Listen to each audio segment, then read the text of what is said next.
70, co-presented by Amity University, India's leading private university, and Hero Honda, Desh Ki Dharkan. This is Network 18, and you are watching CNN-IBN.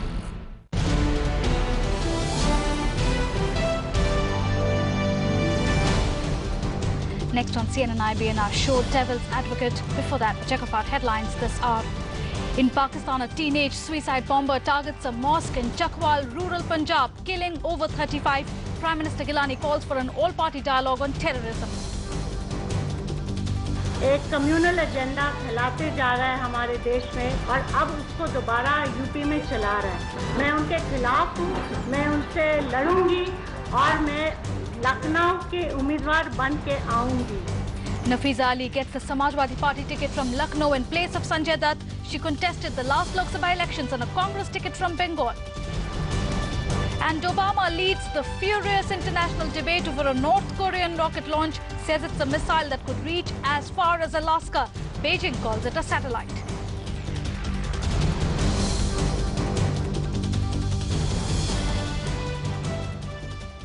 Brought to you by SL. It's time to move on. Enterprise solutions from Microsoft to control costs. Tata AIG Life Investor Sure Apex returns on the highest NAV guaranteed. MyITReturns.com. Reed & Taylor, bond with the best. Jindal Global Law School, India's first global law school, offers 3-year and 5-year law program. And iBall Lappy, enhancing laptop computing. Lappy time, happy time.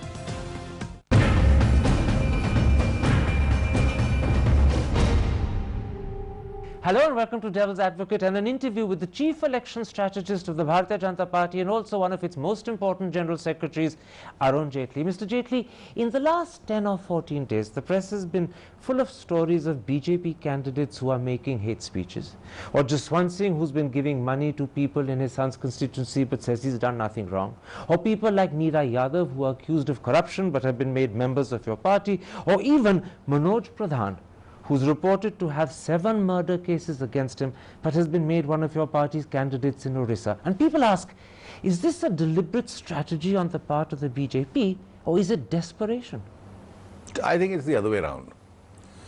You see, the media has a right, and I'm conceding that right to you and to the rest of the media, to judge us by the standards we profess. You have, let's say, the candidates like some of the biggest mafias in UP and Bihar, either contesting themselves for a BSP, SP, Lokdal, LJP ticket, or those who can't contest putting up their wives. And these are people who've been convicted.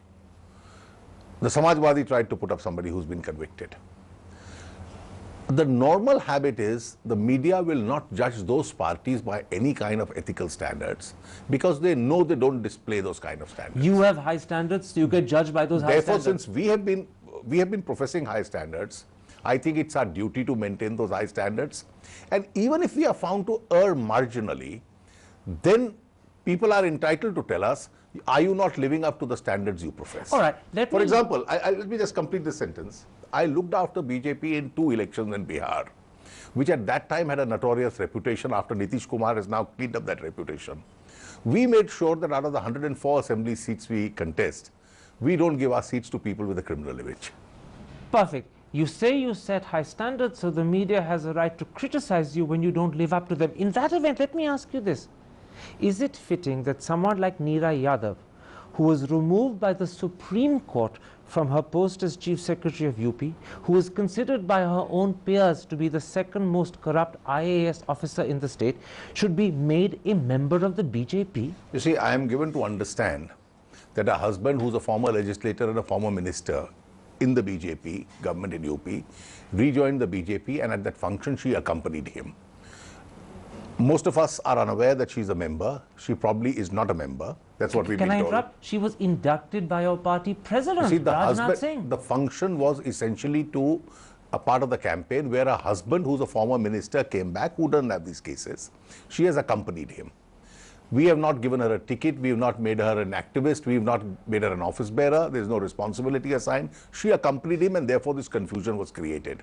But I don't want to go into this question of personalities X or Y. The fact that people in the BJP are concerned about this, the fact that you are asking me about it, I think is a proof enough that even on a case where a person is not being assigned a responsibility, there is still a concern that people who join my party should be people who can at least inspire confidence. If the BJP is concerned about even the belief that Neera Yadav has joined your party, leave aside the fact that your own party president inducted her, then to what extent is the BJP concerned by the fact that someone like Manoj Pradhan, who according to the Indian Express faces 7 murder charges, is your candidate from Udaigari? I've also read about this case. I don't know the details of this particular case, but let me tell you, after Swamiji's murder in Orissa, there have been these trade districts where almost thousands of people belonging to the BJP had been charge sheeted and had been prosecuted and FIRs registered against them. I am not aware whether some of these cases are in the relation to some hard crime they've created, or are these cases in relation to a participation in a protest. For example, let me just answer your question by a very simple illustration.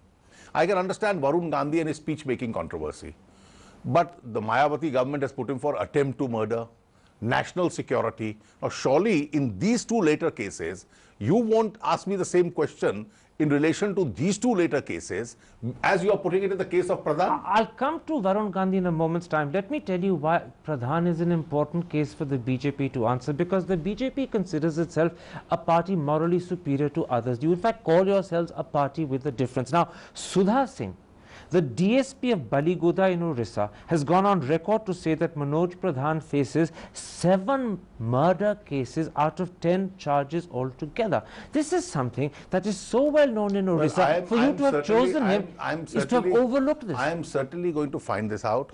Are these in relation to some hardcore crimes that he's been committing, or are these in relation to a part of a protest that the party had organized after Swamiji's assassination?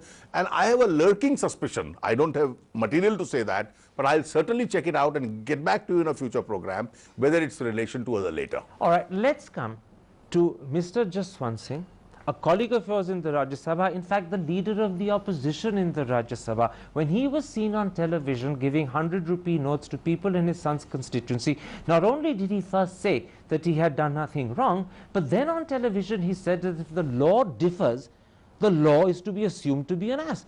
Well, I don't think you are being fair to Jaswant Singh ji. I'm quoting him exactly. Mr. Jaswant Singh is a man who's maintained utmost probity in public life.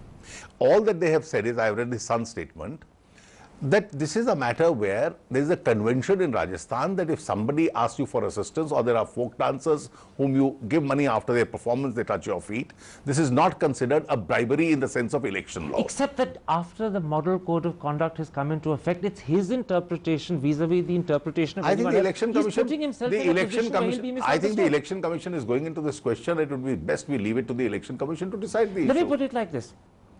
I've talked to you about Neera Yadav, I've talked to you about Manoj Pradhan, I've talked to you about Jaswant Singh. There are also elements of the BJP who've been accused, most importantly Varun Gandhi, of making hate speeches. Suddenly, the party that believes it's a party with a difference is becoming a party that has to make 100 excuses. Your moral image, just when it should be shining, is blemished. I come back to what I had said. Since we claim to be a party with a difference, you are entitled to pick up and start examining minute details and then say, well, this is one black spot on you. None of you were very deeply concerned, where you had 8 ministers with a tainted record in Dr. Manmohan Singh's cabinet, and he spent the last 5 years getting the CBI to subvert each one of the 8 because cases. Because Congress doesn't claim to be superior, you do. Well, I'm glad you say that. Therefore, claim. I'm glad you say that for the reason, if 8 tainted ministers had CBI subverting to remove their cases, the media is not concerned. But if there is a controversy whether somebody was giving it to a folk dancer or he was bribing a voter, this itself would be a great calamity. Well, I think the media also has to be a little fair to us. By and large, the BJP has maintained standards of probity in its governments, which are much better than any political party. You say by and large and you want fairness, but let me remind you that the BJP manifesto, which was launched in Delhi on Wednesday, on its cover, and Mr. Advani drew attention to this fact, itemizes 3 principles that you stand for. Right at the top, the most important is good governance. How can you deliver good governance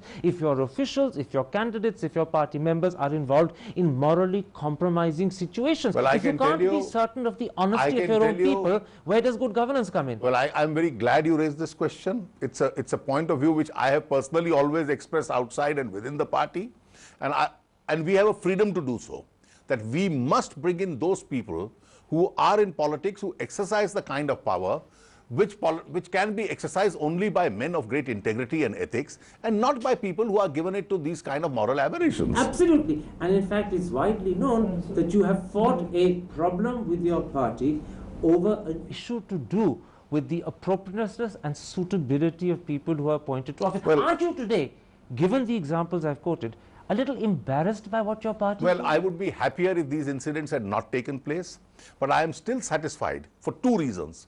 One, we are a party which is democratic, where you have freedom to raise these issues, and you can still be working for the campaign of the party. Secondly, campaigns of this kind will perhaps strengthen those who want to cleanse up the entire political system. All right, one last question before I take a break. I told you I'll come back to Varun Gandhi. I want to now bring up Varun Gandhi. He's widely accused in the public eye of making vile and hateful comments about the Muslim community, and yet the Hindustan Times and Mail Today and perhaps other papers have quoted L.K. Advani to have equated Varun Gandhi with Atal Bihari Vajpayee and Jayaprakash Narayan. How do you explain that? Well, I think in analyzing media, you are probably cleverer than me. And this is perhaps one of the silliest pieces of journalism I have seen. Mr. Advani makes a statement, you don't detain candidates under National Security Act during elections. During the emergency, he says, JP and Vajpayee were detained. And some two newspapers come up and say, well, is Varun Gandhi Jayaprakash Narayan? I think if this is the understanding of the front pages of these two esteemed papers, I can tell you, I'll have to read, they'll probably have to reassess their editorial policies. In which policies. case, clarify something for me before I take a break.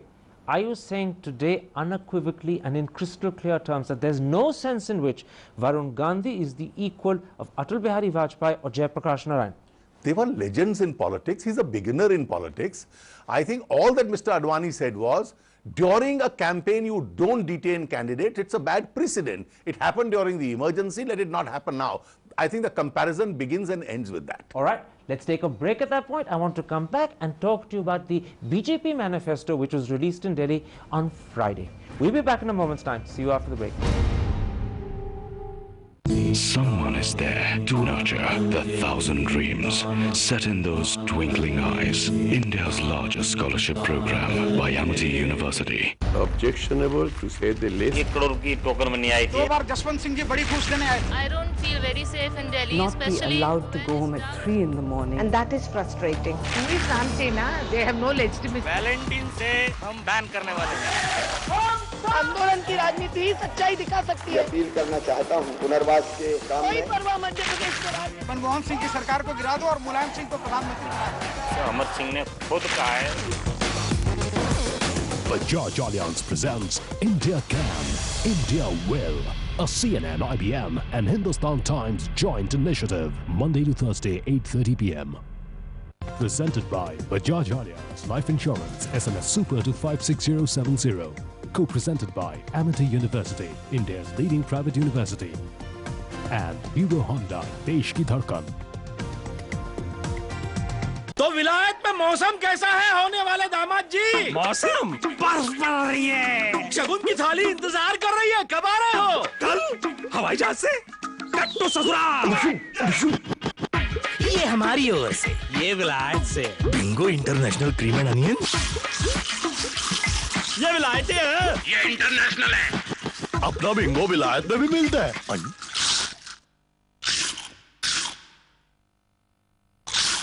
Bingo का नया international cream and onion made in India और taste इसका truly international. Passport देखो तो। Bingo, no confusion, great combination. Getting out of here, I'll take the rough way out. 'Cause I'm a wanderer, I can tread anywhere. I'll take the rough way out. 'Cause I'm a wanderer, I like to tread anywhere, 'cause I'm a wanderer. MRF Wanderer. Tread anywhere. उफ, अब क्या होगा? कितनी कराई थे, पानी फिर गया. Match cancel. कुनूर चले for one night. कितनी दूर है? 5 hour drive. और बोलो. एयरसेल की दुनिया में बहुत कुछ मुमकिन है. It's time to move on. और बोलो.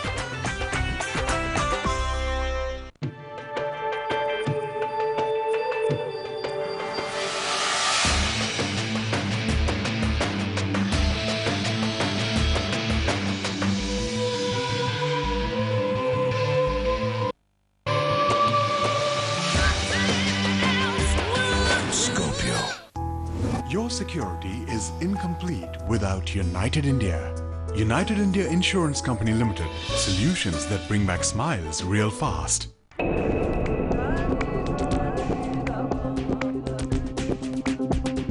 Presented by Bajaj Allianz Life Insurance, SMS Super to 56070. Co-presented by Amity University, India's leading private university. And Hero Honda, Desh Ki Dhadkan. This is Network 18, and you are watching CNN-IBN.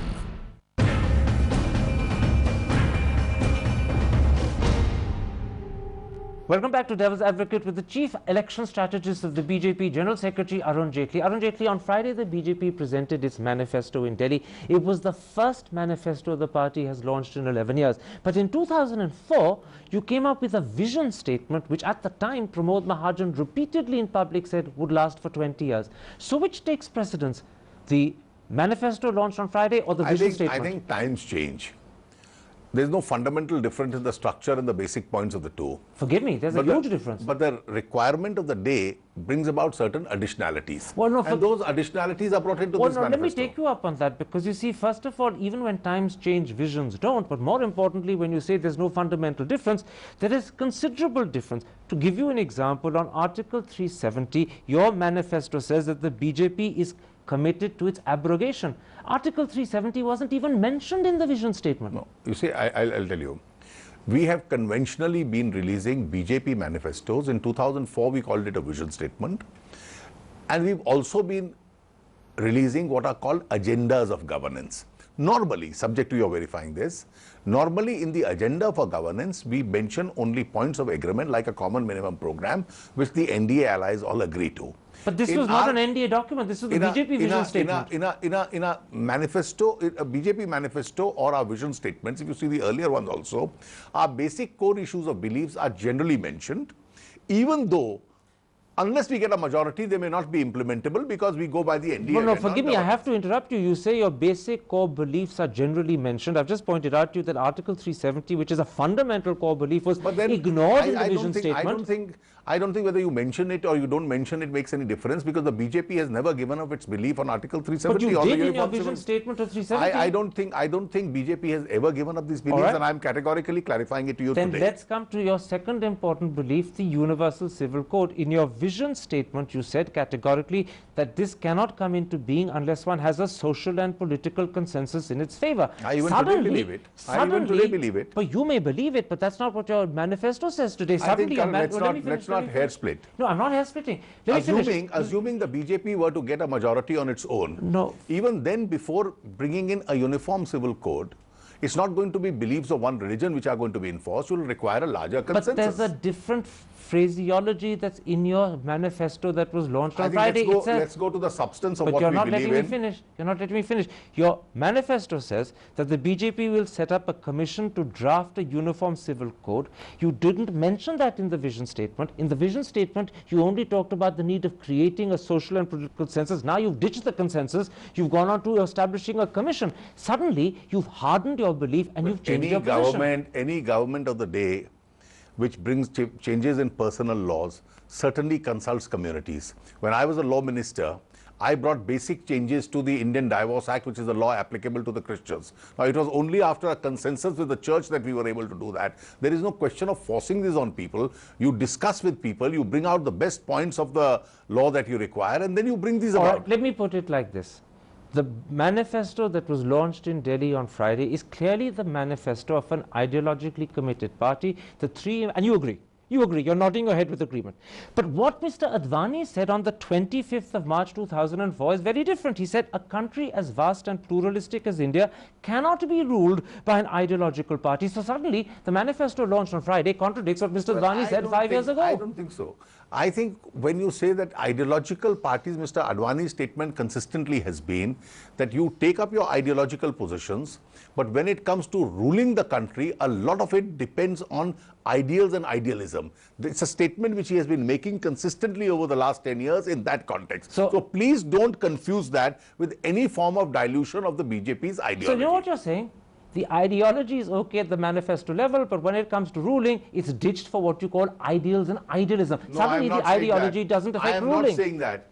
Even in regard to our ideology, when you are in governance, you have the responsibility of the governance, and therefore you will try and bring a larger consensus before you can implement some of those points. The truth is that the three cardinal principles of Article 370, the Uniform Civil Code and the Ram Temple, were part of the BJP's ideology right up till 1998, but then they were jettisoned and put on the back burner so that you could form the NDA. It's going to happen again. Why bother with a manifesto and committing yourself when you can't implement it? Well, the truth, if I put it slightly differently, is not that we jettisoned our beliefs. The truth is that we don't get an absolute majority as a BJP, we get it in an NDA, and therefore governance is as per the strength and the manifesto or the agenda of the NDA. But you know you're not going to get an absolute majority as the BJP. You know you're dependent on the NDA. Well, the CPM knows that it doesn't get an absolute majority, so it doesn't give up its leftist economic principles. The Akali Dal knows it doesn't get a majority. It doesn't still give up the Anandpur Sahib resolution. Political parties in the electorate, in the elections, don't give up their ideology. When they form a government, their agenda for governance is what is implementable, keeping in mind the structure of the government. Except for the fact you're a party with a difference. You're an honest party, you're a transparent party, one hopes. And what you're doing by this manifesto is to delude the faithful. You're convincing them of the possibility, knowing that it's impossible. An ideology represents the ideological personality and the direction of that party. If the party doesn't get a majority on its own and it forms a coalition government, it's a hard reality of politics. You can't implement what others don't accept. You will implement what the others agree to. Let me point out what Nitish Kumar said exactly a week ago on the 26th of March. He says, we want the Ayodhya issue to be solved either through talks or court decision. Your manifesto holds open the possibility of legislation. He's against it. And then he continues, there should not be anything like abrogating Article 370 or Common Civil Code. Now, as far as he's concerned, your manifesto is a no, Let me answer you clearly on all the 3 points. If you read our manifesto this time on Ayodhya, it is not different from what Nitish Kumar has said. It is almost identical to what we had said in the NDA agenda. Now, forgive me, I have to interrupt you because your manifesto on Ayodhya says the BJP will explore all possibilities, including negotiations and judicial proceedings. And all possibilities according to me, includes the possibility of legislation. I He's think excluding that is what you are trying to bring in to create a problem between me and Nitish Kumar, probably which you won't. Then what does all possibilities mean? Well, all possibilities specifies these 2 possibilities at the moment. No, it says including. Not, but we haven't mentioned. Not limited to. Well, we haven't mentioned any third possibility here. Now, let me Even come to worse, the second. So that's open-ended. Let's not hair split. Let's come to the substance. Ayodhya, our manifesto says exactly what the NDA agenda in 2004 said. Uniform Civil Code, we've said exactly what the Constitution said we must try to do under Article 44. On Article 370, we've said exactly what the Constitution has been saying since 1950. It's a transient and temporary provision. One day it has to go. And therefore, what we say on these 2 issues, the later 2, is probably on the right side of the Constitution. The rest of the politics may think differently. In which case, why put it on the back burner to form a government? It's even more bizarre that if your position is constitutionally correct and morally correct, it's even more bizarre that you put it on the back burner. There's a logical, hard reality answer to this. I don't have a 2/3 majority to amend the Constitution. But you're casting principles to the winds to try and form a government. Power before principles. I am aware of this hardcore reality. I can't do it till I have a majority in Parliament. If I go on an alliance with others, which is a reality which I am going, I have to agree on a common agenda. So very quickly, power is more important than principles? Power is more important than truth and ideology? Well, I think the reality is your strength must dictate the reality. And the strength is when you have a majority, you can probably enforce your ideas through government. If you don't have a majority, you agree on the common minimum program. The country must have governance, and that's a reality. I'm sure you know. Governance at any cost. Arun Jaitley, a pleasure talking to you.